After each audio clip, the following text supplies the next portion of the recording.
Get to roll, baby. Welcome in. It is the Week 9 edition of the Ringer Sunday pregame presented by our friends at FanDuel. The wise guys are ready to rock. There's a little extra pep in our step because not only do we have the Chiefs and the Bills, not only do we have a great Sunday card, we have to react to what was maybe one of the greatest Game 7s you're ever going to see. Cousin Sal, Raheem Palmer in Las Vegas, Joe House in Washington, D.C., John Jastremski here in New York City. You know, Sal, for somebody that had Dodgers to win the series, Blue Jays to win Game 1. Good job by you. Yeah, you know what, though? I kind of got out of it because I was rooting for Toronto to win Game 7. It had nothing to do with the calculus of the bet. My heart was pulling for Mattingly. My heart was pulling for that spunky Toronto team. And so I've been watching a whole lot of baseball. I think that is the greatest Game 7 in baseball. And that includes 2001 with the Diamondbacks and the Yankees. Right. That includes the Cubs and the Indians from 2016. That's the greatest Game 7 I've ever seen. I can't disagree with that. I do disagree with the Yankee fans claiming ownership of Mattingly. Oh, my God, Mattingly. He fled New York 4 decades ago and went to a foreign land and tried to win a title, and you guys are going to claim, but no. But I understand feeling bad for that team and Game 7s and that city and everything else. But don't feel bad for me and House. We had Yamamoto to win MVP. We talked about it on this show last Sunday. And then Wednesday, that line moved around from plus 2,600 to plus 1,300. I think that's where House and I got it. But a great win for the city of L.A. The wife and I laid in bed and played fireworks or gunshot till 4 in the morning. And it's still going on, the festivities. Good job by the Dodgers. House, proud of you for that wager. And in all seriousness, you know, Randy Johnson in 01 pitched Game 6, came out of the bullpen for like a batter or two in Game 7. Yeah. Yamamoto going multiple innings in that game and then getting the double play to end it. It's one of the most heroic pitching performances you're ever going to see. Like, I don't care Will Smith hit the home run. I don't care if Ohtani was on base 70% of the time. Yamamoto had to be the MVP of that series. There's no doubt about it. Pure Bumgarner. We got a real, throwback kind of effort. And I love that he can't speak English. You know what I mean? He's got baseball in his veins. He's the DNA of a competitive, badass baseball player. I couldn't get enough. It was fantastic. Raheem, you were watching the game at the sports book, which must have been absolute insanity in Las Vegas on a Saturday night. Was just everybody all in? Because, L.A., Vegas, close proximity. Was it a Dodger crowd through and through? Yeah, it's always a Dodgers crowd here in Vegas. So that's one of the reasons why I actually went to the sports book. I'm normally one of those guys who I'll sit in the house by myself and watch the game. But I knew it was a Game 7. It was going to be exciting. There's a lot of Dodgers fans. I mean, they went absolutely crazy. And I was there for Freddie Freeman's Grand Slam last year. So, the Dodgers, they're just so resilient.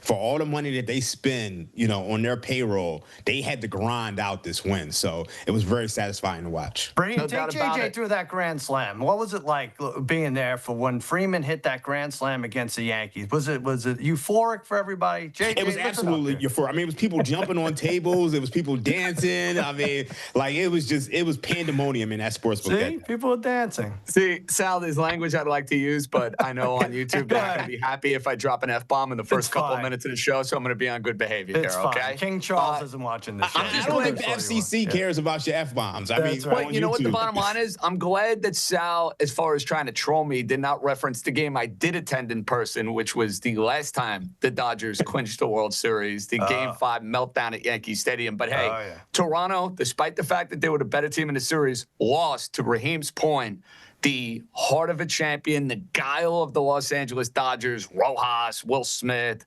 Yamamoto getting out of it. Unbelievable, unbelievable stuff. Now, we have a whole lot of winning wagers coming your way for this Week 9 betting card. And we go from Game 7 of the World Series to the marquee game of the slate without question. It's a game that we get every year now. It's like the annual rite of passage. You're getting it in early November. You're getting it right before Thanksgiving. You know you're going to get Kansas City and Buffalo. And the dirty little secret about these two teams, fellas, is Kansas City owns Buffalo when it matters. Yep. In the month of January, you bet the Kansas City Chiefs, you're going to cash big. In the regular season, Sal, it has been a much different story. Buffalo has won in 2022, 2023, 2024. Now they're getting 1.5 at home, total 52.5.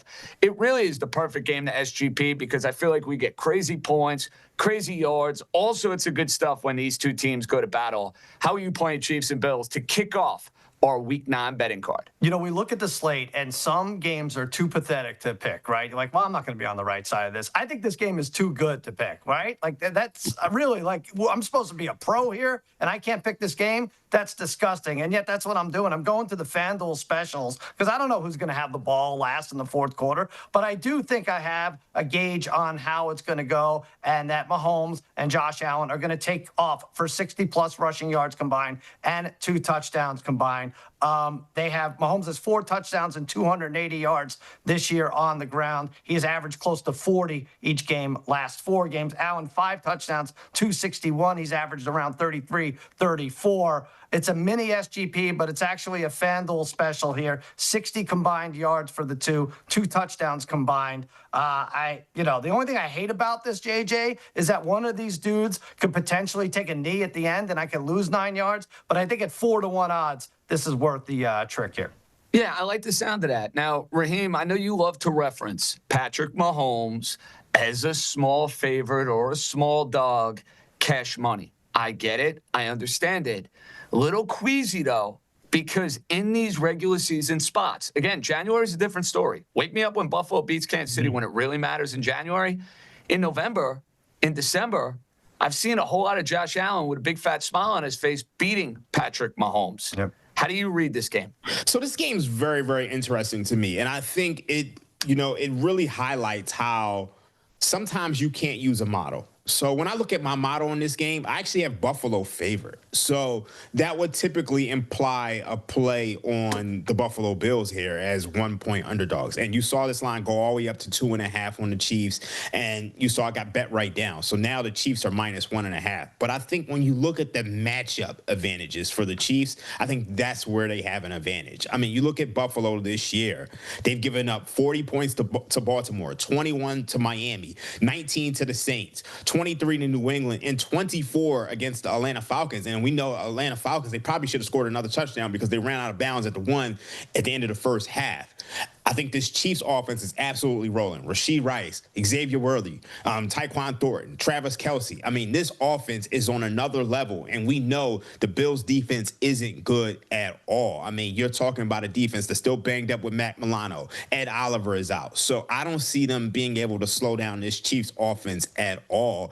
And I think this is probably the best defense that they've faced. I think Spagnuolo is going to have an incredible game plan. You look at that Falcons game, Josh Allen was pressured on 53% of their dropbacks. And I think the Chiefs have a better pass rush. And I don't think the Bills have faced a tough schedule. I mean, outside of the Pats and the Ravens, they faced the Jets, the Dolphins, the Saints, the Falcons, and the Panthers. So this is a step up in class. I think this is one where you throw out the model, look at the matchup advantages, and I'm going to lay it with the Chiefs -1.5. You know, House, it's interesting. Normally these teams match up and it's like, hey, it's a shoo-in. Buffalo's going to win the AFC East. Kansas City's going to win the AFC West. Not the case this year. Kansas City's got competition in that division with the Chargers and the Broncos. Obviously, Buffalo is dealing with a New England team that's red hot, that's winning a bunch of games, that's already beaten Buffalo heads up in Orchard Park. So I like that we got some extra stakes here for this game, Housey boy. Yeah, and Kansas City already with 3 losses. I mean, they for sure, I think, have ambition to win the 1 seed. One of the things that's kind of a theme this week across the card is trying to separate our priors, our sort of understanding of how teams in the past and trends in the past apply, whether or not to stick with them in this context.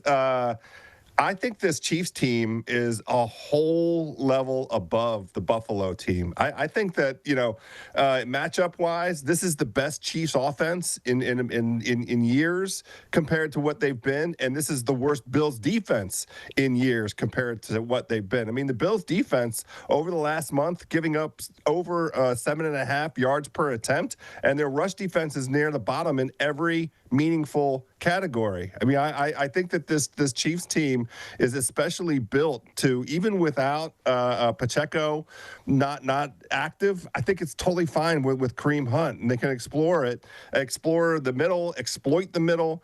Here's the biggest difference, though. Patrick Mahomes, MVP. He's running again. So there is nothing you can do in terms of blitz, in terms of contain. He's running, and that's why Cousin Sal's play. I absolutely adore it. I mean, Josh Allen and Mahomes combining for 60. One of those guys, I think, is going to get 60 yards on the ground all by themselves. So this thing, to me, I think that the Chiefs are in a different category altogether than this Bills team. You know, to House's point, JJ, Raheem, is this smart if you like the Bills? And it doesn't sound like any of us do, but to get these are the two top guys for MVP right now. Mahomes is plus 150, Allen's plus 450. Rather than take the Bills, would you take a shot at Josh Allen or at least split your money at plus 450? Because I think he becomes the 100%. Favorite. He becomes. If you like Buffalo today, you got to do that because you got to assume that Allen's going to go and have a monstrous performance, right, Dream? Yeah, I absolutely agree with that. Like 100%. I think those are the top two guys right now, and I think this game is going to be a big part of that. And then the one thing we have to remember, Josh Allen got the win over Lamar Jackson to start the year, too. Yep, that's right. All right, boys. Marquee game at 1 o'clock. The red-hot 7-1 Indianapolis Colts going into Pittsburgh to take on the Steelers, who had a double-digit lead against the Packers. Yucked up my man's best bet a week ago, and I was oh so tempted to go back to the well with the Pittsburgh Steelers. Now, I feel like a whole lot of people looking at this game. I heard our buddy Anthony Dabbundo call this the quote-unquote fake sharp game with the Steelers getting points, Mike Tomlin rah-rah spot. There are major concerns about that Steeler defense. It is, as the kids like to say, basura. It is no good. It is flat-out garbage. However, Sal, I am waiting for the game. It's going to happen at some point where Daniel Jones wets the bed. It's coming. I'm telling you, folks. It's coming. It's coming. It's coming. He's an MVP candidate. Jonathan Taylor's an MVP candidate. The Colts have been the feel-good story in the NFL this year. I cannot believe we're sitting here and they're 7-1. Is this a steal special spot, buddy boy? Colts to win the first half? Maybe Aaron Rodgers' little magic, or are we playing it differently? Well, you know, first of all, I think it's a little ratty, right? Because the Colts are so hot, because the Steelers have the 31st best or the second worst defense in the league, and you have Daniel Jones coming in, and the Colts, they, as far as teams this decade, have one of the best points per drive numbers, and it doesn't seem like it's slowing down. It's not like it's 25 degrees. I know what you're saying, JJ. There's going to be a spot where they get tripped up. It's not 25 degrees in Pittsburgh, right? They should be able to do their thing, the Colts, on offense, but I'm staying away from that. And by the way, Dabbundo made us take the Colts, his Colts in 107. I am leery of a guy getting too hot on his own team. Poor Raheem. We saw what happened. He had the Emmitt Smith jersey last week, and the Cowboys fell for us. But anyway, steal special. I'm going reverse steal special. Steal special is usually opponent wins first half, Steelers wins game. I'm going Steelers win first half, Colts win game, plus 850. Jump on that now. I like it. Or do the steal special either way. This has got weird stuff written all over it. An OMG, a reverse steal special. House, rumor has it you also have an OMG bet here. Well, it's not an OMG because it's only minus 111, but it's the Colts team total over 27.5. I had to have some action on this game. I understand the split sentiment out there. You've seen smart people on both sides of the coin in terms of whether they prefer Pittsburgh versus Indianapolis, and I like the arguments on both sides. But the thing that I feel comfortable with is this Colts team total, this Colts offense. I want to invest in it. I want to keep investing in it. Our buddy Warren Sharp did a really nice analysis this week that got good pop on how predictable this Pittsburgh Steelers defense has been and how exploitable it's been, and how Mike Tomlin over the last couple of years has been really bad against innovative play callers. Shane Steichen has kicked Mike Tomlin's ass the last couple times that they've played. And that was with Gardner Minshew, who got 30 points against the Steelers in 2023, and Anthony Richardson and Joe Flacco, who combined for 27 points last year. I'm asking for this Colts team that is number one in every metric you want to use on the offensive side of the ball to get to 28 points. I feel very comfortable with it. The only thing that would derail this bet is that crazy Pittsburgh voodoo nonsense where the team start, turning the ball over once they get inside of the red zone. But that has not been this Colts team thus far this year. The only time they didn't score 27 points is when A.D. Mitchell dropped the ball at the goal line against the Rams. So give me the 27.5 at minus 111. All right, how's feeling some points for a red-hot Colt offense? And you're right about Steichen. That was a Saturday game a couple of years ago, right before Christmas, and then they beat the Steelers with Justin Fields at quarterback last year. Raheem, SGP, it's time. I like it because you're involving a team that's scoring a whole lot of points and a total that's over 51.5. So I like it. How are we playing the SGP? Yeah, so I've gone back and forth with this game. You know, Sal said it was kind of ratty, and I think he is right in the sense that the Colts are laying the same amount of points as the Green Bay Packers. So that basically means that those teams are evenly matched. And I'm not sure that's the case, but I'm going to say that the Colts are better than the Steelers and they should be able to win this game. So the first leg of my parlay is Colts money line. And I'm also going to go over 50.5. You know, House broke down the case for this Colts offense, but you're looking at them, they're averaging 33 points a game. And they're going up against the Steelers defense, which it really isn't good at all. The third leg of my same game parlay is Tyler Warren over 59.5 receiving yards. He's going over this 5 of 8 games this year, and he's averaging 61.5 receiving yards. But when you look at what tight ends have done to this Steelers defense, they've run a train on it. Look at Tucker Kraft last week, 143 yards, 7 receptions. Look at Harold Fannin, 81 yards, 7 receptions. Look at Hunter Henry, 90 yards, 8 receptions. I mean, like, tight ends just have the day of their lives. I think you could probably do an escalator on that, but we can't do that now for my same game parlay. And then for my last leg, we're going to go with Jonathan Taylor Jonathan Taylor, 15 plus receiving yards. He's only had less than 16 receiving yards once this year. He's averaging 3.5 catches per game. So I think he should be able to get that against the Steelers defense. Same game parlay pays almost 6-1. Fellas, I still am going back to the well here with the Pittsburgh Steelers. I just think situationally, this is a game, if you look at their schedule, it's a must for them. They go to L.A. the following week. They got games with the Lions, the Bills, 2 with Baltimore coming up.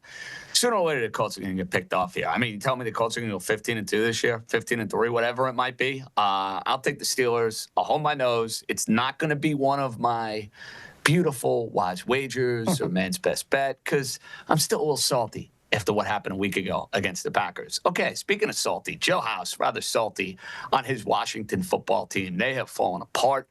They have gotten their doors blown off in 2 consecutive games, but the return of Mr. Daniels, you know, House, I'm a little disappointed. The jersey is covered this week. We are going to see Jaden. He will be at quarterback, and your C-words are getting 3 against the Seahawks team that we know plays great on the road. Sam Darnold revitalized, the whole shebang. This is a wise wager for you. Is it head, heart, combo of the 2? How are we playing Seattle and Washington on Sunday night? JJ, it's just pocketbook. And this number has been Seattle at 3 all week. And it's a very sticky number, which has me curious. I'm wondering why the market hasn't been more bullish on Seattle. It feels to me like a very tough spot for Washington coming off of that Monday night beatdown, second half beatdown against the Kansas City Chiefs on the road. Short week going up against a Seattle team that's coming off the bye. The Seattle team that has won 10 straight as road favorites, 9 straight road wins. This Seattle team is an absolute road juggernaut. But this really, let's get inside the X's and the O's. The pass rush is for Seattle is dominant, and they are set up to put pressure on Washington. Washington's had a hard time establishing consistently the run because the pass doesn't threaten anybody because it's been this rotating cast of characters at the wide receiver position. But the other thing on the other side of the ball is this Washington defense has been so exploitable in terms of explosives. 3rd highest explosive pass rate this entire season. And our guy, Sam Darnold, his deep ball has been exquisite. He would be top of the charts deep ball wise, except for Drake May is out there conquering all of the deep ball terrain. So I just feel like it's a tough situation for Washington. This season is a reset season. I will forever cherish them making the NFC Championship game in 2024 and restoring some luster to this franchise. But this team with the oldest roster in the NFL, it just ain't it. So I'm taking the 3 with Seattle. So sad. Joe House, you ready to throw in a towel? You're ready to call it quits. You're ready to say sayonara. on the 2025 season. Not so fast, my friend. Not so fast. Not so fast. I'm going the other way here. Give me the Commanders outright against Seattle. To me, this is a kitchen sink game. Despite the fact that you're talking about Washington coming off the short week, I think the return of Jaden Daniels gives you serious revitalization going into this matchup. Seattle coming off the bye. I wonder if you get them sleepwalking maybe going through this game. I know you mentioned, hey, it's Sunday night, big environment. I've seen Sam Darnold playing a whole lot of primetime spots over his 5-6 year plus NFL career. Week 18 against Detroit, seeing ghosts against the New England Patriots, the wild card game a year ago against the Rams. Much like Daniel Jones is due for a stinker, I look at Sam Darnold this week, and I think he's due for a stinker. I just think it's a Jaden Daniels, hey, remember this guy? Remember how good he is? I think we're due for one of those games. Now, full disclosure, my man's best bet got stolen. I didn't want to double up on it. We'll get to a game that I also like a ton as far as that goes. But, House, I want to get some positivity out of you. You know, I'm sick and tired of you fading your C word. So I'm going to get on their wagon. I'm taking them outright against Seattle. And you're going to lose some money, but your team is going to win, and maybe you're going to have some hope going into next week. Sal, I think Daniels has a monstrous Sunday. I really do. I'm with you. I feel bad for House. He has a bet with the sports guy that his team does better than the Patriots, and you already bought out of it or tried to buy out of it? I bought a CD. $500 CD, so I can at least get a little interest before I have to pay up on this. That's a loser. Yeah, So I understand you doing that. That's fair. You know, and I also bet Washington under 6.5 wins. I mean, this team is right on the brink of being 3-7 through 10 games, and I don't see another 4 wins on the schedule. So I mean, we're just trying to make some money out here. JJ, you know why this pick has a chance? Because we all locked in our NFC 7 playoff teams like 3 days ago. So you know something stupid has to happen, right? Atlanta has to have a big game, or Washington has to have a big game, or San Francisco has like 4 more injuries today. Something will happen. But I think the play is, I like yours, JJ. I'm going Washington over 22.5 points. We talked about Seattle's defense. By the way, does that travel necessarily cross country? I don't know. We've seen some fall apart. Oh, I don't know, maybe. But their big thing, House, is against the run, right? And you can't run the ball anyway. It's Bill McCroskey, whatever. It's not happening. They're kind of in the middle of the pack. I know their pass rush is good. They're in the middle of the pack when it comes to pass defense, and that's where Jaden Daniels is going to shine, just like he did 2-0 on Sunday night football games. Forget about Chiefs versus Mariota last week, all right? Sweep that under the rug. The previous 4-5 games, Washington has scored 22 or more points. I think this is a Cliff Kingsbury wake-up game here. I'm going to take over 22.5 for Washington. All right, feeling points, and I'm feeling a Jaden Daniels win against the Seattle Seahawks. Let's go to a game on Monday night, fellas, the Cardinals and the Cowboys. I know Raheem and House, we're going to spend Monday dissecting, detailing all the good stuff as far as Monday Night Football is concerned. I'm here to tell you right now, ladies and gentlemen, boys and girls, this is the right line of the week. I want absolutely nothing to do with this game. Arizona, the uncertainty at quarterback, the fact that the line is so low, everything about this game screams rat, rat, rat. That said, Raheem, they are your Cowboys. Last week they did you dirty. You didn't want to come back to the Cowboys here for your wise wager? You don't want to do that again? So I have absolutely no interest in backing the Cowboys against the spread. Actually, when I look at my model, I actually have Cowboys like -2. So at 3, it's just not really a good play. But I think there's one constant for the Dallas Cowboys in this era, in the Dak Prescott era. It's take their team total at home, because this year they're averaging 40 points a game at home. So I think you take the Cowboys team total over. You don't want to have to worry about their defense at all. Just root for them to score points and be the explosive offense on that fast track. Sal, you getting in on Dallas this week, or a complete stay away? No, I think because their defense is such an unknown. It's a known, actually. It's probably going to be bad. It's going to be bad anytime they step out on the field. And that's, I think, why it's 3. I do think it's a little ratty, though, that line. But this is one of those games. I think there's about 3 this week where the coach really is going to have to step up. Otherwise, there's big concerns. And if Schottenheimer can't beat Jacoby Brissett, and by the way, we got lucky, I think, because Kyler Murray had never lost at AT&T Stadium. Like, he had like a schoolboy title in middle school, and then with the Sooners, the Big 12 championship, and then he's beaten the Cowboys a couple of times. I think it was like 9-0 at AT&T. Got lucky there. but let's do it. I think Raheem is right. Play the player props over on the Cowboys, CD, all these guys, Javonte Williams if you want. But I'm going to go first scoring play is a Cowboys field goal plus 170. I had to look at that a few times. That's not first scoring play of the game. That's Cowboys' first scoring play. America's team. And 60-yard field goal guy. He has the record, Aubrey. So what are you going to do? All they need is 2 first downs against this not-so-good Cardinals defense, and all of a sudden, Aubrey's in position to kick it. He's been the Cowboys' first scorer in 3 of the past 4 games. Plus 170 is pretty good value, and this is the kind of bet that I will be stupid enough to double up on every single week, that Aubrey is their first scorer of the week. Gentlemen, we go back to the 1 o'clock window. The Denver Broncos, red hot, smoked Dallas a week ago. They're getting 2.5 against the Houston Texans. It's now time for my wise wager. I've won 4 of the last 5. Let's make it 5 out of the last 6. I absolutely love the Houston Texans laying the points here against Denver in this spot. You're going to put Bo Nix on the road against that Texan defense. Mismatch. You get the return of Nico Collins. No Patrick Surtain for the Denver Broncos. Mismatch. And doesn't this line tell you everything you need to know?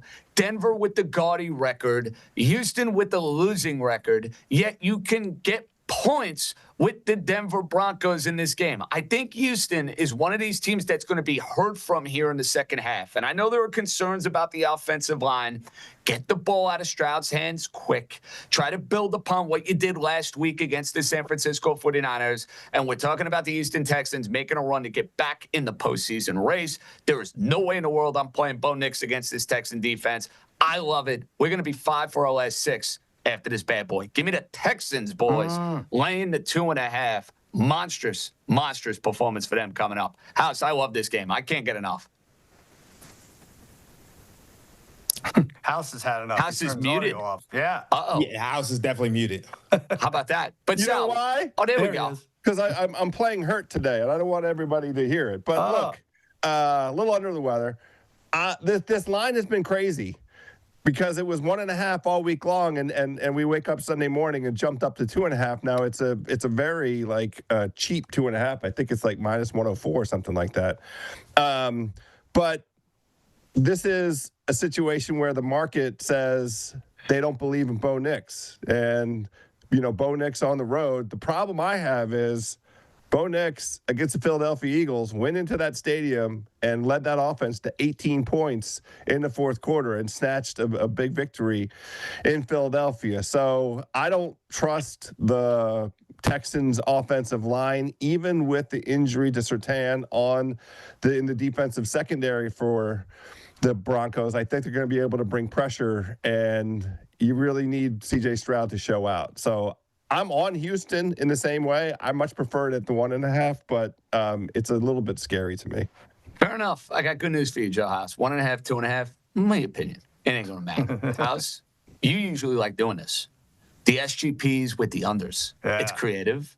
Mm-hmm. It's very thought-provoking.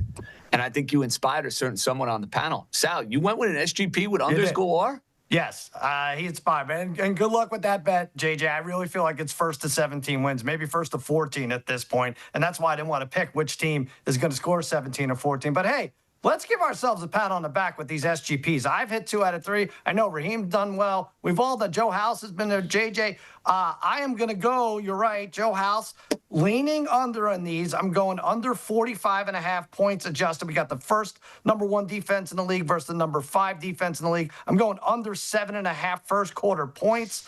We've come up off of games where Houston has allowed 3, 0, 0 in 3 of the last 4 first quarters. I'm going Knicks 20-plus rushing yards. The edges are going to keep him contained, but he's going to bust up a couple. He's going to be running from Danielle Hunter and Will Anderson the whole time. But he's had 20 or more rushing yards in 5 of his last 7. And R.J. Harvey, here's what happens with R.J. Harvey. I put him back in 2 fantasy lineups this week, so you might as well go under 18.5 rushing yards after he exploded against the Cowboys. So that's Knicks 20-plus rushing, adjusted under 45.5, under 7.5 first quarter, and Harvey under 18.5. Get you close to 5-1 on an SGP. I like the sound of that. Raheem, can I get an endorsement on my wise wager? So I like the Texans in this matchup. And I think the biggest thing is that You look at the Broncos last week, they're coming off playing that Cowboys game where we know the Cowboys have an abysmal defense. And I think this is such a huge step up in class that I think you could see the bad Bo Nix here. And I like the fact that Nico Collins is returning for the Houston Texans. But I think the real way to play this is an under. I think neither one of these two teams are going to score. This is not going to be an explosive game. I think you have two of the best defenses in the league, two of the best pass rushes. You have a bad offensive line in Houston, and then you have a bad quarterback in Bo Nix. So I see a lot of punts. Like, I wish I could bet on the amount of punts in this game because I think that's the best way to play it.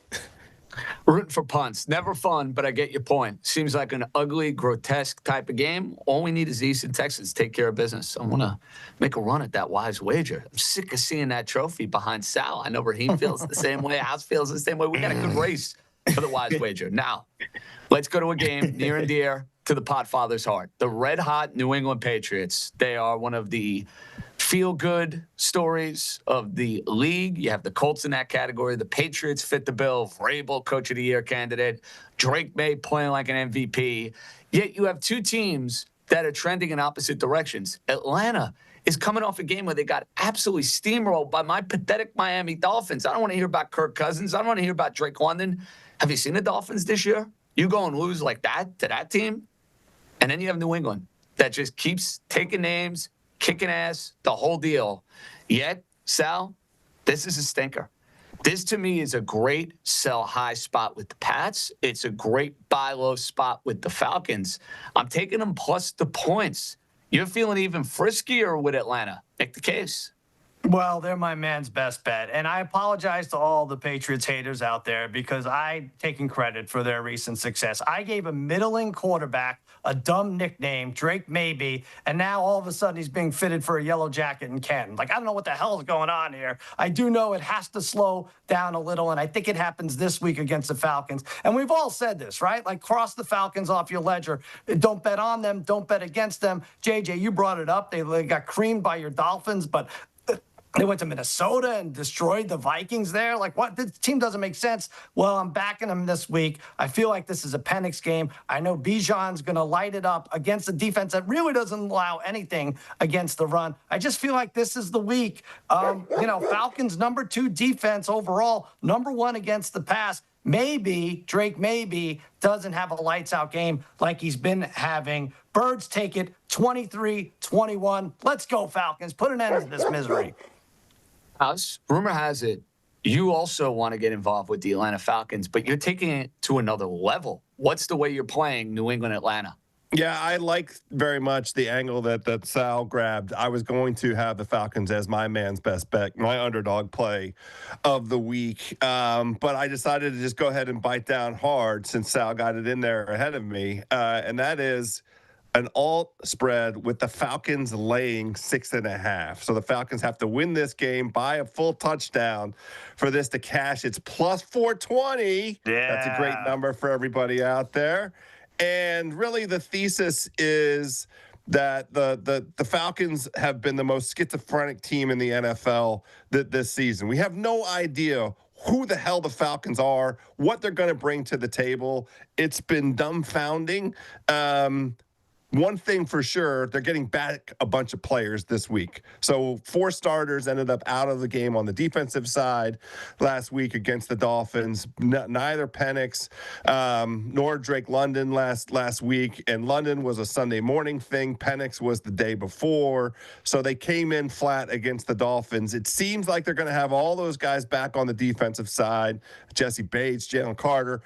But the more important thing to me is that they do match up in some of these advanced metrics pretty well with what the Patriots can do. They are very good at eliminating explosive plays, top 3 in the NFL in pass defense in terms of limiting explosives. And they will be able to get some pressure against this front for New England. But the thing is, on offense, they have all these Cadillacs that, it's been either in the garage or they're out running. And this week, feels like they could get to the middle of the field. We talked about on the Friday Bill Simmons podcast how slow the linebacker Spillane is. He is the crawl in the jaw for all of the good New England fans. I think Bijan catches a ton of balls. They get him out in space. It's the thing that they should have done against the Dolphins when they couldn't establish the run with Kirk Cousins, that Bijan out in space, Kyle Pitts getting the ball at the line of scrimmage. So I honestly think that this is a good matchup for Atlanta, and with the variance at play here, go ahead and grab this at those plus odds. There you go. Family unity. We're across the board in on the Falcons. Raheem, you got to make it 4 for 4. You also like Atlanta? Y'all are certifiably insane. Also, no family play here. Okay, why are we insane? Let's go. Like, honestly, I think y'all need to go sit down with Simmons for a little bit, because I don't know if Simmons is telling y'all how. I think Raheem is trying to suck up to Bill here. I'm really not. I'm really not. Like, honestly, because I've been betting the Patriots quite often. But when you look at this Atlanta Falcons team, anybody want to take a wild guess on how many points they're averaging per game on the road this year? Oh, it's 14 and a half. Abysmal. It's 10 points. Yeah. They scored, like, if you take away that game in which they scored 22 points against the Minnesota Vikings and they were playing J.J. McCarthy, they've scored 0 points against the Carolina Panthers and 10 points against the 49ers. Both of those defenses are garbage. So now you're playing a New England Patriots defense who can stop the run. And then you got a guy on the other side of the ball, and Drake May, who I said, and I'm going to say it again on this show, and y'all can print this, y'all can make it go viral, y'all can do whatever y'all want to do with it. Drake May going to win a Super Bowl before Josh Allen. Wow. Ooh, now he's really trying to suck up. I'm being honest with you. I'm being completely honest with you. Oh, that would because suck so honestly, bad. you look at his head coach, he got one of the best head coaches in the game. And his head coach is better than what they got over there in No Buffalo. question. I wouldn't argue that. They got a little work to do with that roster, though. I still think they're probably a year away. Defense is better than what they got in Buffalo right now, too. You know, for two teams that I never want to see win a Super Bowl ever, this is just a painful conversation across the board. But I love it, Raheem. I love the biggest thing about this game, though. Fiery Raheem. No, but the biggest thing about this game right here is that I still think the market is undervaluing New England. The Patriots. I don't even think my model has caught up to it. Now, I haven't bet this game. This line got bet all the way down to 4.5. I respect the market. There's a lot of sharp people all on Atlanta, but I will not bet Atlanta on the road. So I want to warn you guys. If you guys are telling these picks, and I love my coworkers, I love y'all to death. I'm scared for y'all. Listen, I appreciate the concern. The bottom line is, though, Raheem, Atlanta's going to come through for us. They're going to cover this number. You heard it here first. I'm rooting for y'all. I'm rooting. You know what? I appreciate that. I think I'm going to do a cricket podcast on Sunday nights or something. Because I can't take it if Raheem's right. This team goes to the Super Bowl after, 3-4 years? What did they have to wait after Tom Brady? No, it's not fair. It's not fair. Let's leave it at that. Okay.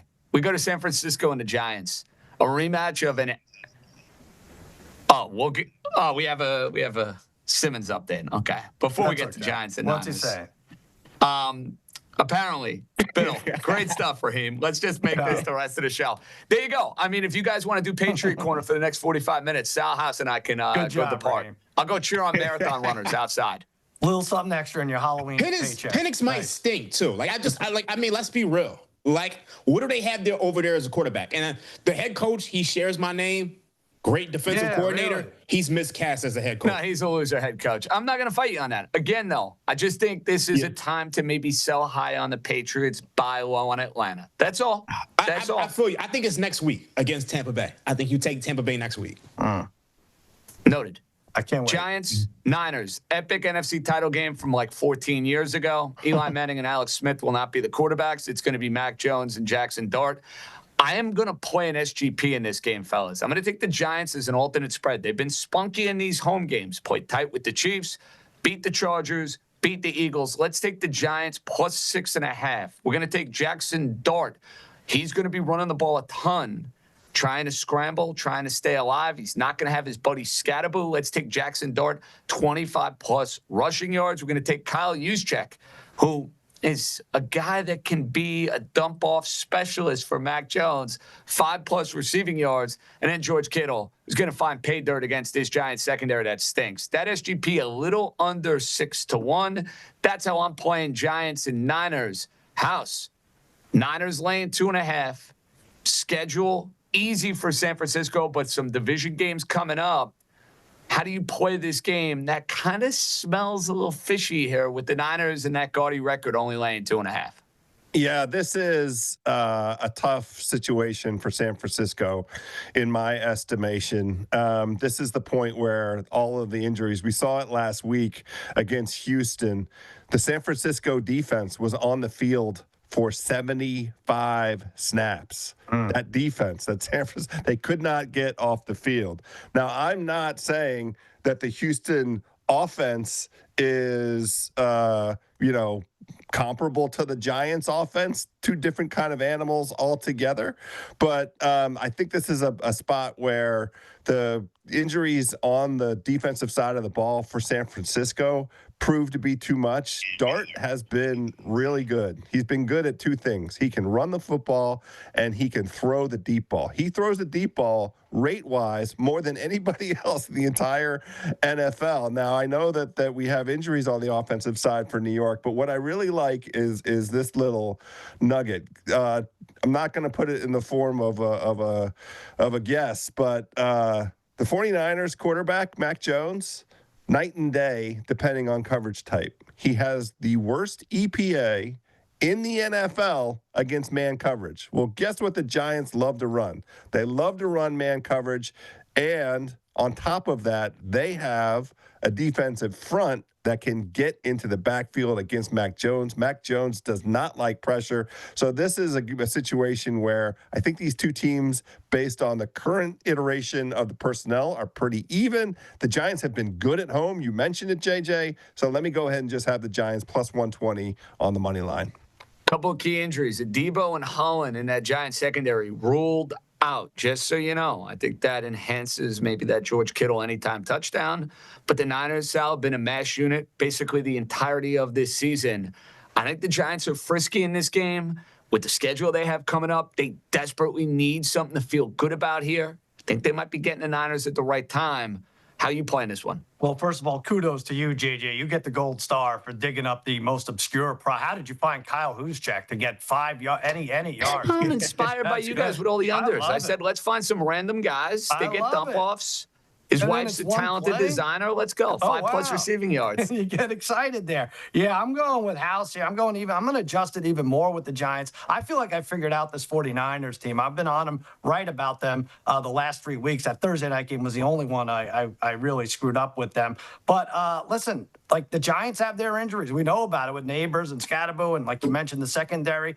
But the 49ers, that's the team that has this. Bryce Huff injury is worse than I think people anticipated. Robert Saleh is pulling his hair. He doesn't have hair, but maybe he's pulling his nose hairs out, trying to figure out who to put on the field. And I think the Giants offense, what's left of it, capitalizes here. And you got like the 49ers traveling cross country for this. They've given up 86 points in 3 weeks. That's the Giants, what they've scored. No Scatterbo, I get it. It's going to be a little different. They run an interesting and tricky offense, and I feel like Mac Jones, to House's point, is going to regress to the norm as far as backup quarterbacks go. I think there's a few of them that happens to this week. He's thrown 4 interceptions in 3 weeks. So I like the G-men laying the adjusted number, 24-17, lay the 6.5, and get close to 3-1 odds doing it.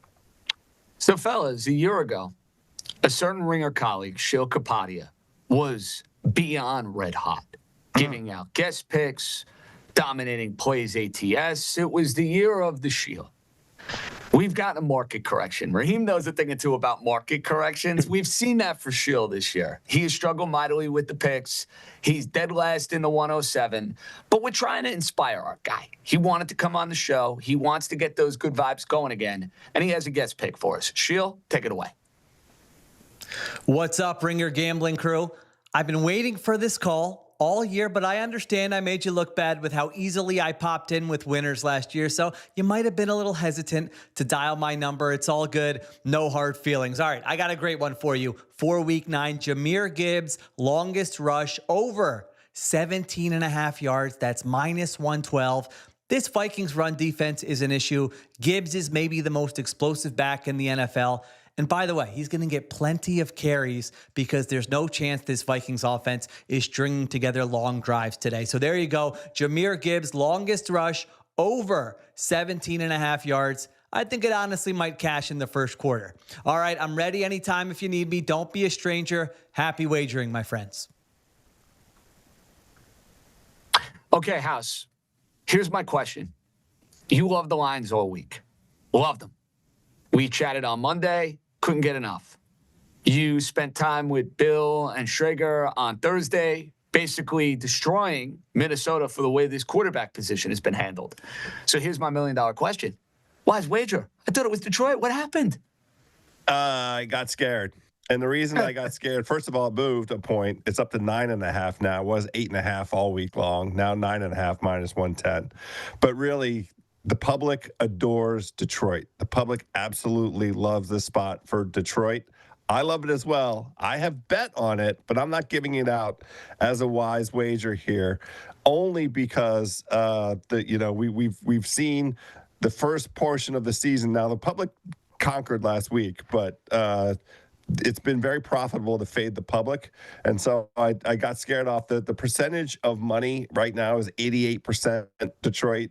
Percentage of bets on the spread is 71% in favor of Detroit, because nobody can come up with the game script for Minnesota to be successful here. You have to come up with a version of J.J. McCarthy that I don't think exists. So I actually am fine with the bets that I've made, the money that I've invested in the Lions here. But for the purposes of the show, what's the fun in coming on here and saying, why don't you go ahead and make a bet that 90% of your of the whole world has made out here? I just got scared off a little bit. That's all. You got scared off. Raheem, you have a way you want to play Vikings and Lions, and you're looking at a first half wager. What's the play? So I think we've gotten to the point where square might be the new sharp in this modern NFL. I mean, you look at last week, 11-2 against the spread. That's where favorites win. Since week 6, favorites are 33-10 straight up. So it's just like favorites are absolutely dominating. And a big reason why is because there's like 8 quarterbacks in this league who are dead upon arrival. And J.J. McCarthy is one of them. I mean, in the 2 games he's played this year, he's had 1 good quarter. You go back to that Bears game, the Bears were absolutely destroying this team before he caught fire in the 4th quarter. And unlike Caleb Williams, Jared Goff is going to be able to dominate this defense. So my play for this game is I'm going to go with Lions first half adjusted spread minus 12.5 plus 250. And I've hit 5 of these, oh my God, bets in a row. At some point, it has to come to an end. It might come to an end today, but I don't think that's going to be the case. I think this game has real blowout potential, and if it happens, it's going to happen early. You know, Brian Flores, he blitzes more than any other coordinator in NFL, but Jared Goff, he loves the blitz. When he's been blitzed this year, he's completed 75% of his passes on 9.2 yards per attempt. And then along with the fact that he blitzes, the Minnesota Vikings, they can't stop the run. So you're talking about a Lions offense, which has scored on they scored touchdowns on 33% of their drives, which is 4th in the league.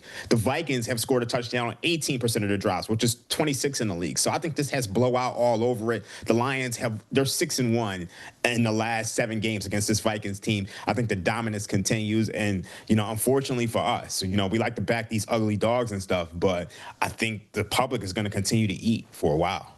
Hey, maybe it's hip to be square. Huey Lewis. I saw a couple of Borats this Halloween. Sal, no Halloween party this year for you. Disappointed. No, we had to stop. Yeah, the theme was too controversial. I won't even get into it. So fair enough. By the way, if you bring back the Halloween party, I'm flying out to Los Angeles. I'm inviting myself. By the way, we'll have one next week then. That's fine. It'll be a little time. I'm more than happy to dress up. My Charlie Brown costume will be ready to go.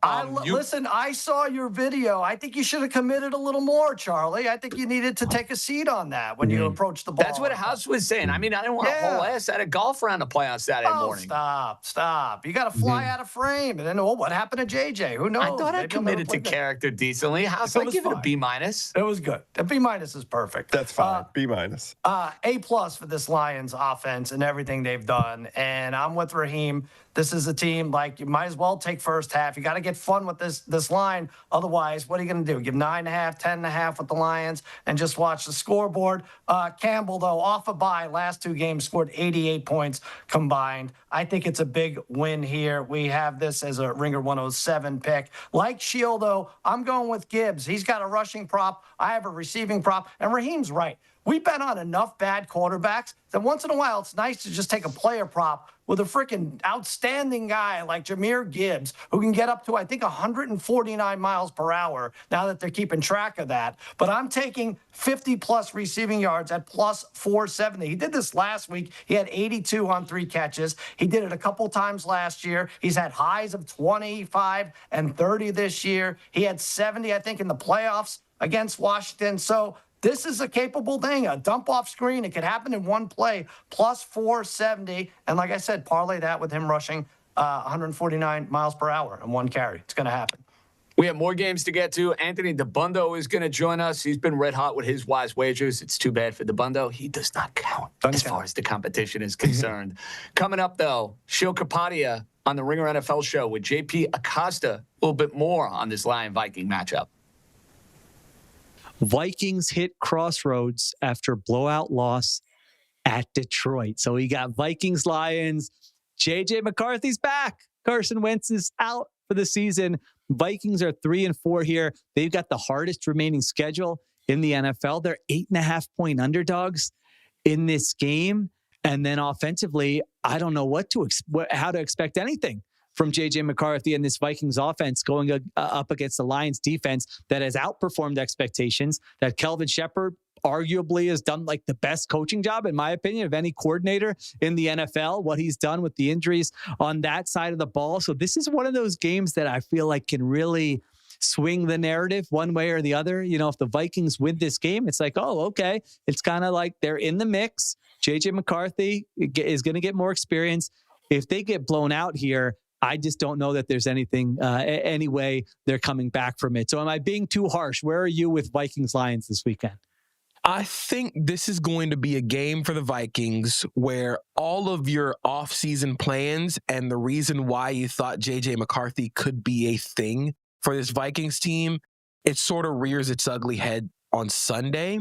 Because looking back in the offseason, we said the Vikings could be very good again because they had the offensive line that was going to hopefully remain healthy and be a very good unit once again, and a defensive line and a defense that has played really well to sort of support a young quarterback who has to grow into this role as the starting quarterback of this offense. Neither of those things have happened. And I'm really more concerned about the defense because in the offseason, they traded Harrison Phillips to the Jets in order to get Jalen Redmond more snaps. You want to get Javon Hargrave on the field. But the problem is those two guys are the exact same guy against the run.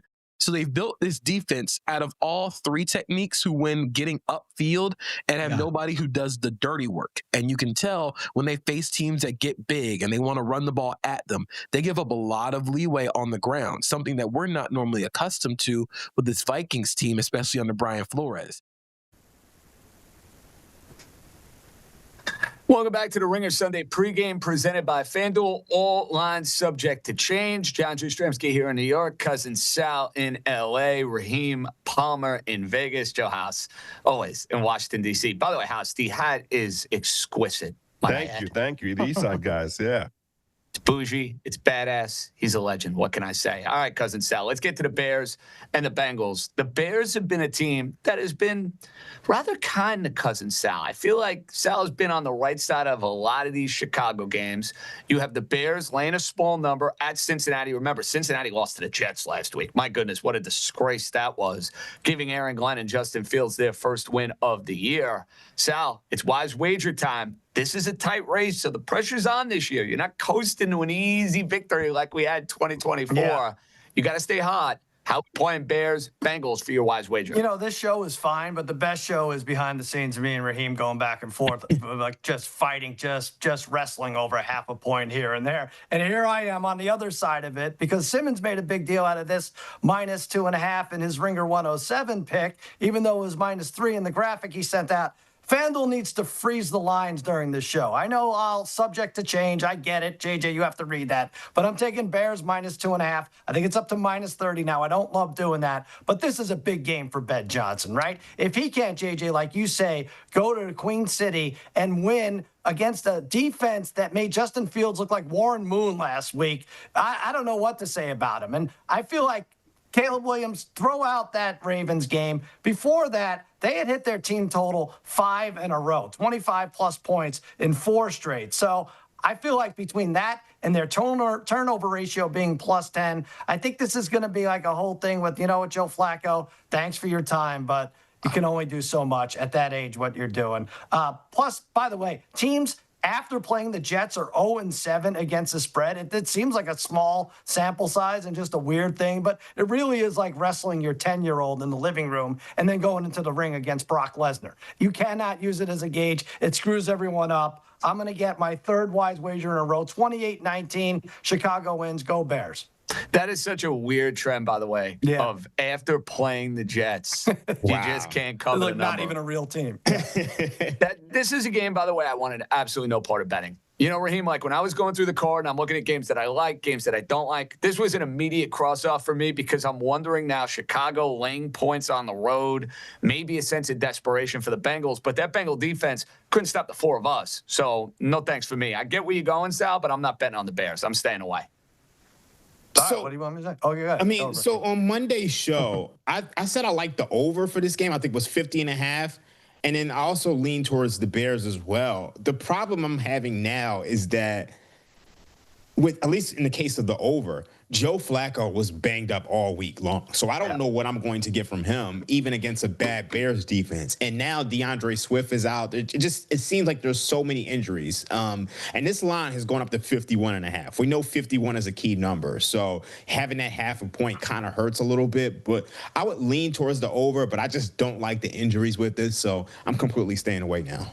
All right, you're staying away. Let's get to a game that you are not staying away from, Dream. And that would be Jacksonville, who is coming off their bye. They were an absolute disgrace when we saw them 2 weeks ago in London against the Los Angeles Rams, where, yes, their team has feasted off of turnover differential. Their defense under Campanelli has done a wonderful job as far as that goes.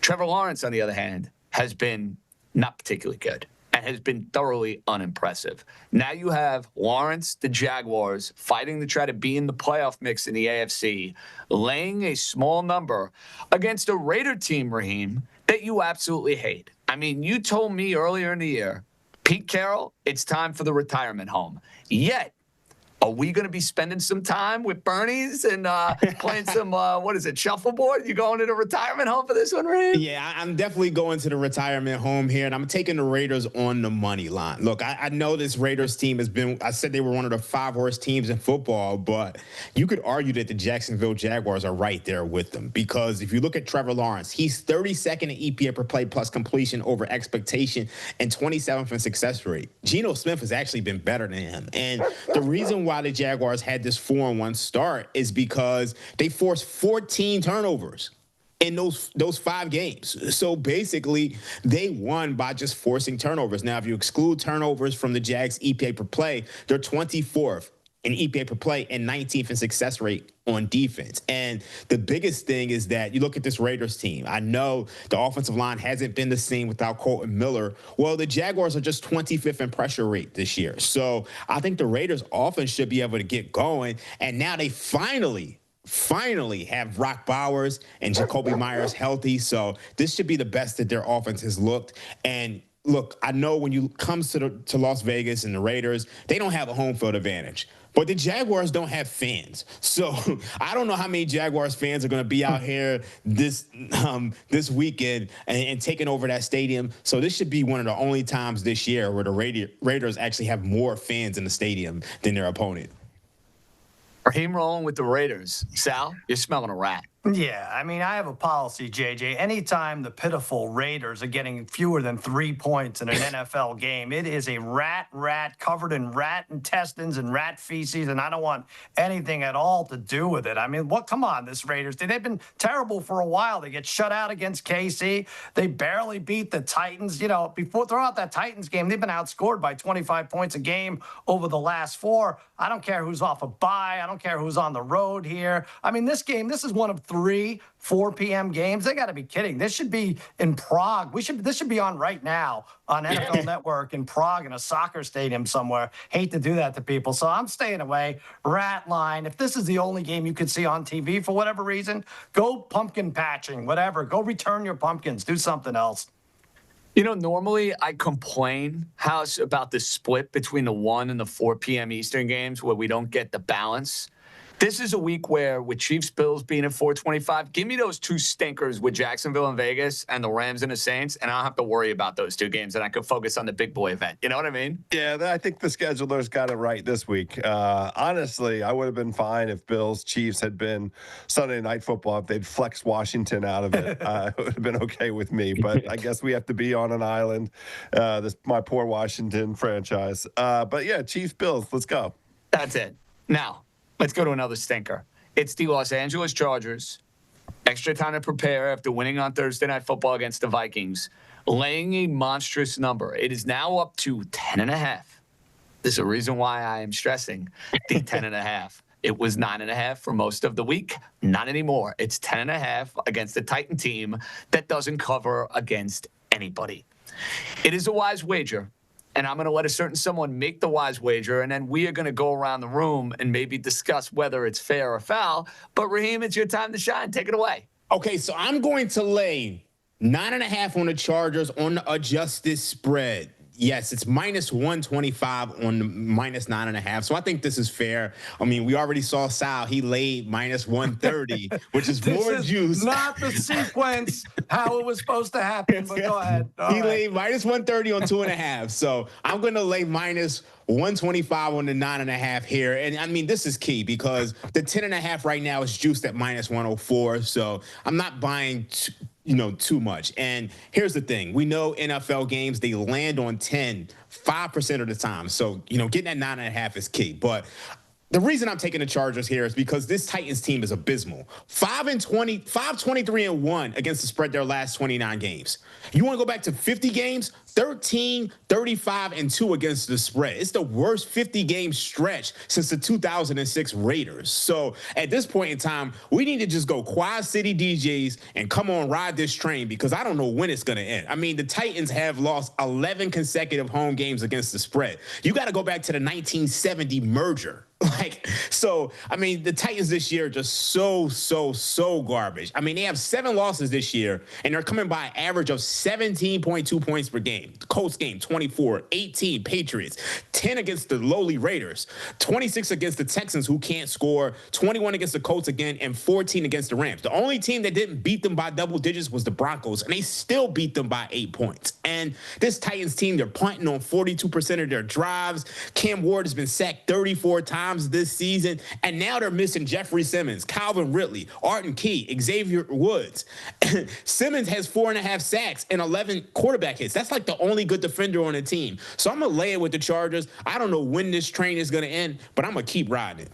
I'm not going to fight you on fading the Tennessee Titans, who are absolutely abysmal. Minus 125, though, Sal. Is that the max we are allowing now for a wise wager? I can't say anything because mine moved during the show. And I gave Raheem, I thought it was a gentlemanly thing to do. I said, I'll take Bears -3. You take Chargers -10. He's like, no, let's all just do minus 220s here. It's fine. But no, I get it. We're trying to win. Look, this is valuable. This could change Raheem's life. I see why he's in on this every week, trying to nickel and dime every half point. But to this point, go ahead. I haven't done any worse than Simmons in the Ringer 107. Oh, wow. I'm sorry. Wow. You just bought back He's talking crap about your teammate I don't here. understand that. What are does the that mean, strays? Alex? Well, this is Raheem going heel after he was kissing rear end with the Right, Patriots. exactly. He's got to even it out. At least I have real lines. Oh, wow. Oh, you saw with the Bears. Oh, you said everything else. We And they we make their parlay. tried to play the exact same number Cousin Sal just played it at. I don't understand I what know. the They confusion stole. is. They literally stole a win from me and JJ. And Which Ariel. one? Which one was it? Well, Like it 2 wasn't- weeks ago. It wasn't our boss. It was the graphics department. They tried screwing us. But don't yeah. worry. Raheem Yeah, and I they were got all over it, and we were not going to get cheated out of a win. Don't you worry. Don't We you all worry. love When it each comes other. to accountability, I am the king of accountability. So just saying. To Just Raheem's saying. point, though, about this game, there's no fight in this team. Like, when you talked about the punting, what was it, 4th and 3 from the 43? Oh, it was so cowardly, that's Sal. It was the most cowardly coaching decision of the interim entire coach week. Just being like, I'm not going to have a job next year. I'm not even going to try. So, yeah, there's no reason to back that Titans team ever. Listen, when in doubt, fade the Tennessee Titans. Okay, good luck. And by the way, you know what's happening here. Sal, House. The Chargers are going to win by 10, and the Bears are going to win by 3, right? Yeah. Like, can we bet this now? Parlay that. Let's do it. Oh my right God. Can we get that on a Ringer special, FanDuel? Throw that up. We can't bet parlay. Chargers -10. That's the only problem. But anyway, Let's get to the Packers laying a monstrous number against Carolina. This line is at 13.5. Raheem, earlier in the week, you loved laying it with Green Bay. Now Bryce Young is going to be able to play in this game. He's going to be the quarterback. Does that change the calculus for you dramatically?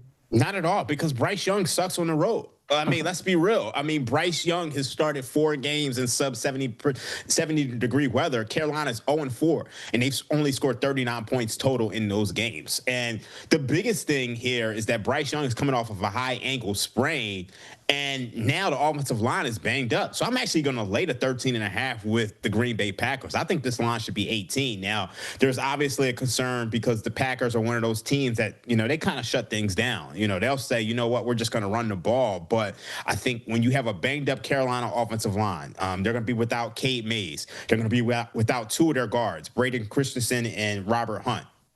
So you got to go up against Michael Parsons. So I just think this is a game where Green Bay, I know they got the Philadelphia Eagles next week, but I think this is a game where they absolutely go out there, send a message, take them into the deep waters and drown them. And I think they probably win this game by 17 to 20 points or so.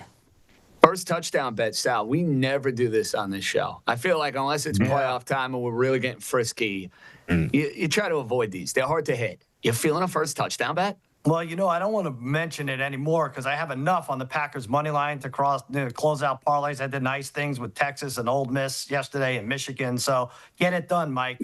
And speaking of former great Cowboys, Rico Dowdle, how about him? I was going to bet him to score a touchdown, but I looked at it. The Panthers themselves over-under is 1.5 touchdowns in this game. So they might score 1 touchdown. So I'm going to bet anytime touchdown. Might as well bet first touchdown, Rico Dowdle, and you get a little less than 5-1 odds. Is that reasonable, Raheem, thinking that on a bet that's going to lose? Most definitely. All right, there you go. Final game. It's a monster spread. New Orleans, Tyler Shuck on the road against a Ram team that's super well rested. They have a bunch of division games coming up. Maybe this is a game the Saints can catch them napping. It's a game I'm not going near because New Orleans, Los Angeles, talent discrepancy is wide, to say the least. House, we have been awaiting the SGP. This was the game you decided to get on board with. What's the SGP? Yeah, I just wanted to have a reason to have a screen on this game, mainly for the purposes of validating what's in my head about this Rams defense, and they should just be able to get pressure on Tyler Shuck all day long. This is a nice, easy one. Tyler Shuck under 194.5 passing yards.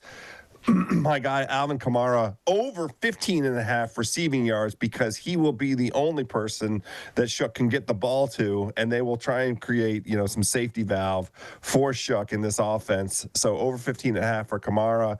Rams on the money line, and the under 49.5, that's an adjusted one. But this gets you a nice 4-leg parlay between 420 and 430, plus 420, plus 430, depending on the moment. So just a little 4-1. Go ahead and take it easy. Rams money line. The under is not going to be in any kind of doubt whatsoever. It's just a question of whether or not Shuck, somehow in the second half, if the Rams just shut it down, he throws for a bunch. But I feel pretty good about it. By the way, fellas, before we get to the family meal, Aaron Rodgers apparently hurt his hand pregame in warm-ups. So just a little food for thought as we get ready for the Colts and the Steelers coming up at 1 o'clock. That's a shame. Wow. I mean, I still think he's going to play. It's just something we're going to have to watch for here in this game. They're all over it on Twitter, so we'll keep tabs on that. All right, listen. Did the line move? I'll tell you right now. But I'm sick and tired of going 3-4 on these family meals. I'm getting sick and tired of it. We need a winner. Enough is enough. Hit the music.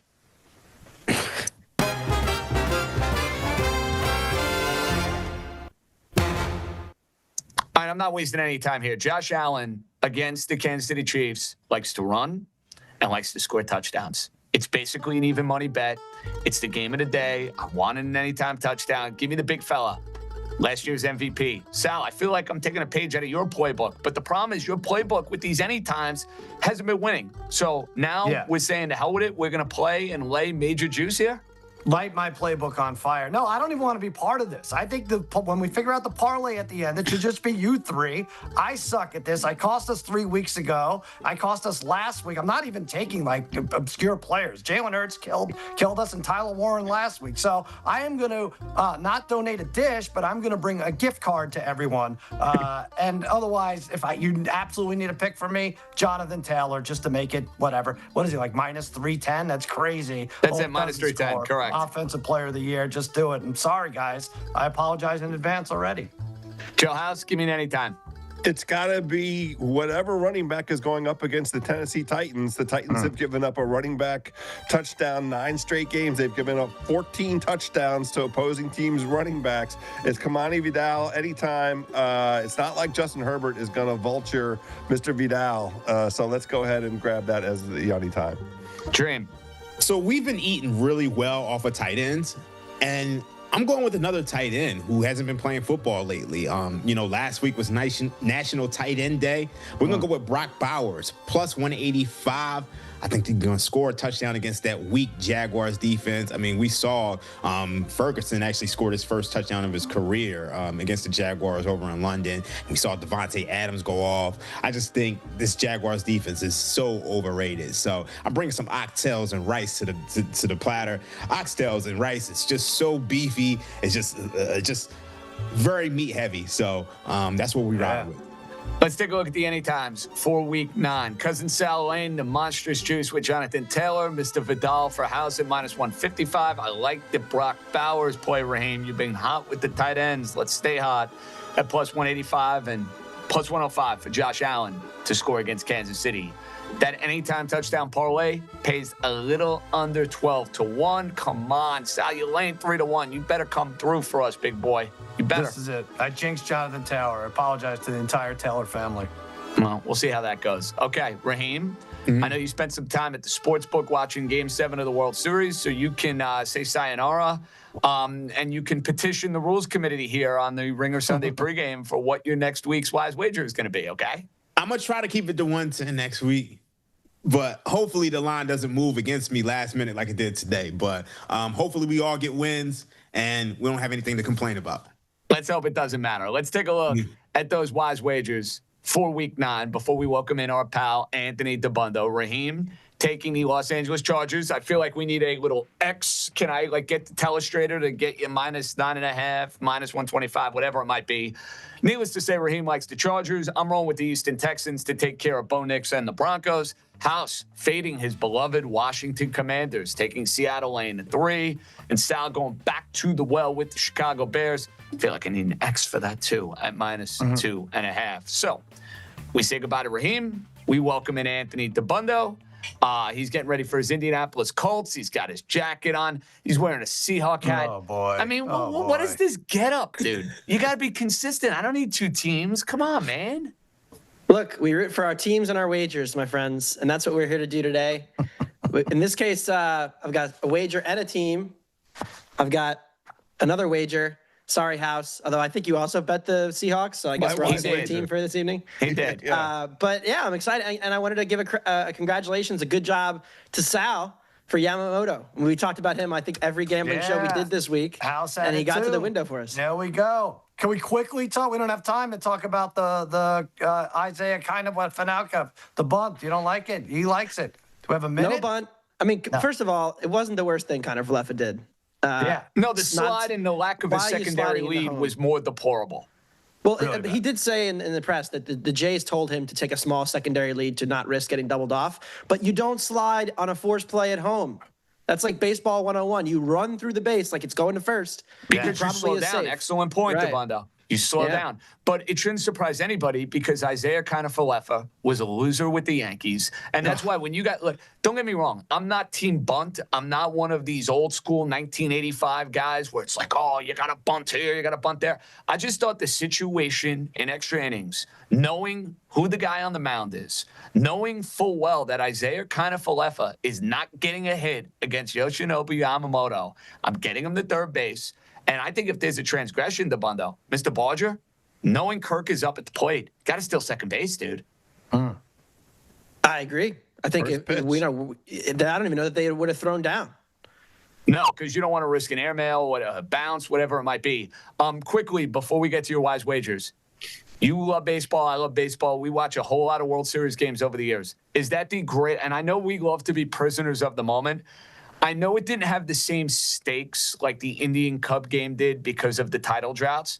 But as far as like a World Series in totality and a Game 7, just from an optic viewpoint standpoint, Dabbundo, I don't think I'm being dramatic. I think it's the greatest Game 7 I've ever seen.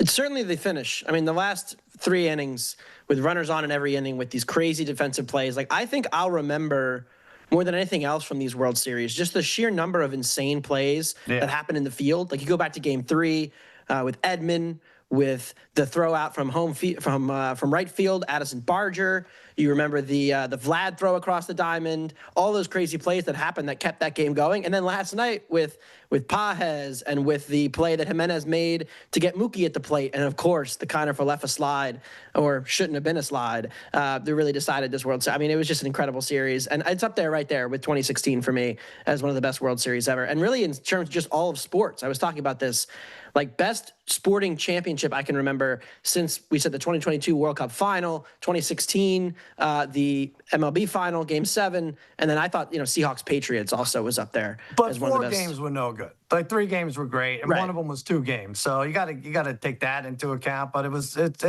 look, Game 7.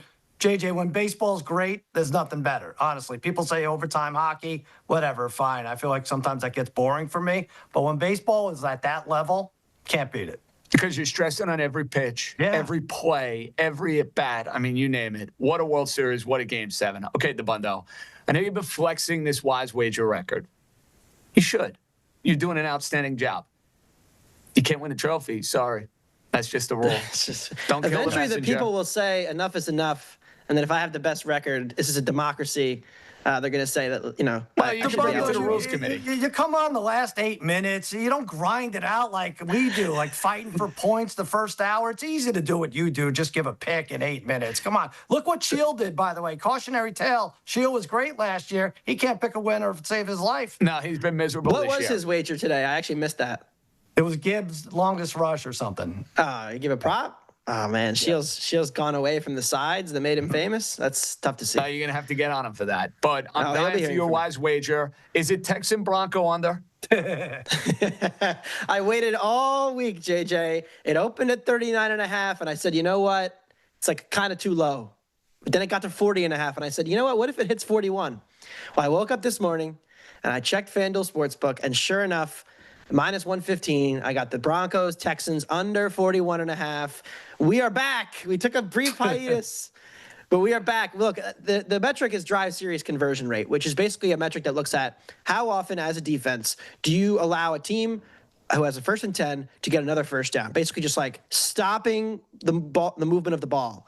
These are the 2 best defenses in the NFL by that metric. And I know that Patrick Surtain is out, and that is a big loss certainly for their defense. But we've seen C.J. Stroud in this Texan offense. It's a kind of a binary situation here. Either you don't get to C.J. Stroud like the Niners couldn't and like the Ravens couldn't, and Stroud is going to have a good day offensively, or you're able to generate pressure like the Jaguars were able to do, like we saw the Rams in week 1, like we saw the Seahawks on Monday night a couple weeks ago, and you kind of break this offense. And so I think Denver's going to be able to get pressure here.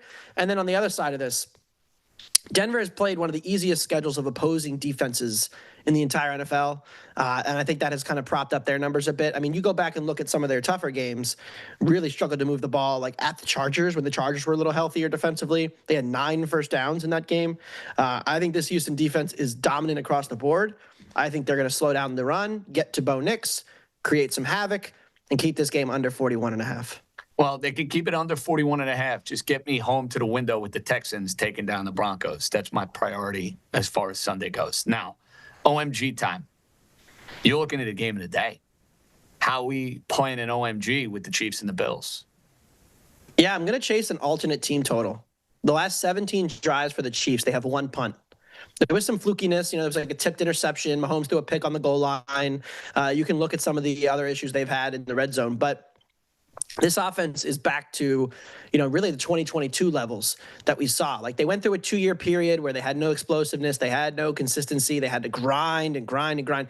That is not the case anymore. And now they play a Buffalo defense that even when the Chiefs offense wasn't good, couldn't stop the Chiefs. Now that the Chiefs offense is back to the level that we saw in 2022, I think there's going to be a path to points here for them. I'm not saying that they're going to be super efficient, right? Because Buffalo is going to try to slow this game down. They're going to try to run the ball. They're going to try to shorten the game, so to speak. But Chiefs to score 35 points is plus 350 at FanDuel right now. I think their offense is operating at a different level. And the Bills' defense, 1, has not played a tough schedule. 2, is giving up big plays galore. And 3, has never really had an answer for Mahomes consistently. So I'm going with the Chiefs to score a bunch of points. Maybe we get another Bill Raven classic. I think that's not out of the question. And then whoever wins the game, so be it. But I got my plus 350 on Chiefs to score 35. I think that's a good play, especially considering how nutty and how fun these Chief-Bill games have been over the years. You get a crazy high-scoring shootout, and you get plus 370 to boot. Okay, your man's Can best I just say something real quick, JJ? Yeah. I know what you and House are talking about with this game, isolated, one of the only 3 games. You're okay. This has to be good. This better not be a dud. Yeah, it can't be a dud because the other 2 games suck. And if Dabundo's right and the Chiefs are up like 35-10 the fourth, I'm going to be pretty mad. Come on, football gods. Give us a good No, one. I think we're going to get a classic. I do. Right. I think we're going to have a fun game with those 2 teams. I feel like it's never a dud with Kansas City and Buffalo. It's never a dud. So save the tape. Okay, your man's best bet, Dabbundo, I really like it. Despite some of the injury concerns the Giants have, back end secondary, this Niner team, mash unit all year, Mac Jones on the road. The Giants have been spunky at home. Giants outright. Make the case. Yeah, I took the Giants. I was hoping it would get to 3 all week. We took the 2.5 and the 107. I just don't think there's that much of a meaningful difference between these 2 teams right now. I mean, I look at it and I see a San Francisco team that has all these defensive injuries, that isn't getting any pressure, that got exposed last week by a bad Houston offense, going on the road for a second straight week when their defense was on the field for the entire game. They're coming back across the country here. Like, it's a tough situational spot for the Niners to get up for. And really, to the Giants' credit, they moved the ball pretty much every game that Dart's been in. I mean, we talk about the collapse against the Broncos. I came back and I was thinking about it. I was like, but they did score 32 points on the road in Denver in a game where we all thought, they're probably drawing dead offensively. And I know there was a couple weird bounces that happened in that game. But ultimately, I think this is a good spot for the Giants. I think it's pretty close to a toss-up game. So you give me the plus 118. I'll take the G-men. And it looks like it was a jam finger for Rodgers in the warm-ups. Finger? I mean, he's still going to play, I think he'll be okay. It could be a factor. Yeah. Oh, I wonder his imaginary wife couldn't put a tourniquet on her or anything? That's weird. Get it done inside? The line didn't move? Line's moving towards Pittsburgh. There's some Pittsburgh money today. Well, the line, interestingly enough, I woke up this morning and it was 3.5. Immediately went down to 3. Yeah. Immediately. So you didn't see that long. That was like an early morning special. If you like the Steelers, you got 3.5. It's 3 now across the board. And the money line's dropping a little bit, AD. Yeah, I mean, eventually there had to be some market. I mean, the Colts have gotten bet every week. So it is kind of interesting to see that this is the first week really in a while that the market has not loved Indy at the close. Like last week, the Colts took money, closed at 15. A few weeks ago, you can go back also against the Titans when they took a ton of money on game day, the Cardinals game at home. So markets loved Indy on game day. Not today, though. Pittsburgh taking some money. I don't mind. I still trust this Colts offense to keep the chains moving and to dominate a overmatched and washed Pittsburgh defense. Gentlemen, let's take a look at the Ringer 107 picks for Week 9 as these standings now have gotten super tight. The fantasy crew, they're at 22-18 on the year. My team with Raheem and Ariel Epstein, 21-19. House and even 500. Nobody loves the 3-team parlays, House, more than you and Billy Boy. My goodness. What are they doing here? What is that? Can't even read it. Who's in that?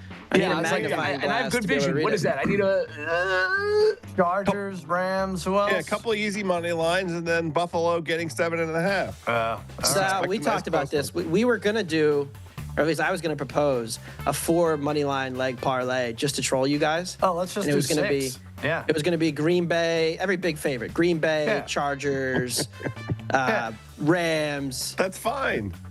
God, I'm going to put a line up here, JJ. Over under 3.5 relationships ruined from the Ringer 107 because we battle every week over Wow, something. you're going 3.5? I would have said it at like 1.5. Oh, really? Okay. Well, Yeah, I would have went a little lower on that myself. Yeah. I mean, Horlbeck, by the way, trying to run back the same joke this week in the I chat. know. Oh, I'll never talk to that guy again. So that's one relationship. It doesn't work when you talk about it on your popular fantasy football podcast Right. about how you're going to text the chat. Oh, make he a brought joke it, about he Joe brought it up Flacco. on the podcast, Dabbundo? He did. You see, the thing is, I listen to every pod, so I'm Dude, scouting the Dabbundo competition. really is like the Ringer, like eye in know. the sky. You Yeah, really it really are. is. Because You're I right. will Very say good. things on a pod and you will mention them to me, and I'm like, Yeah. oh, you Stop heard that? listening, It's like, yeah. Dabbundo. Get a job. It's like the art of war. Know your enemy. I'm gonna start calling you J. Edgar Dabbundo. Yeah, right. That's fine. The pit boss. You like the oh, we lost us. The Ringer Sunday pregame graphic wanted to say goodbye to us before I started dissecting Anthony Dabundo's habits. But this competition that in was all how series, I caught the Simmons flub on Thursday night because I listened to the pod before bed. I saw House, Schrager, and Simmons, and I was, I'm a bit of an insomniac these time of year, so I was like, all right, let me hop in, tap in, listen to the pod, and then I said Bears minus 2.5. That wasn't Sal a and flop. not so fast. Sal and I laid 3 earlier today. Yeah, there you go. And it's still. House, I must say, by the way, playing hurt, this was your Michael Jordan flu game, buddy boy. Good for you, Oh, House. that's nice of you Nice to say. job. Thank you, guys. Yes, that's a little too much trick or treating. I was out there on my own, dressed as a 7-year-old, trying to get as much candy as possible. Well, For the Dabundo's done price. it just the next day. I mean, my Keeping the pregnant gimmick going. sister was going up to random houses where they had the candy and was going and getting candy. Oh, and I wow. said, I it's understand. a little foul, but then again, she's pregnant, so I guess she's allowed. Good for her. Yeah, there you go. She's allowed. I think What it's can I say? allowed. own heart. There's exceptions made. After my own heart.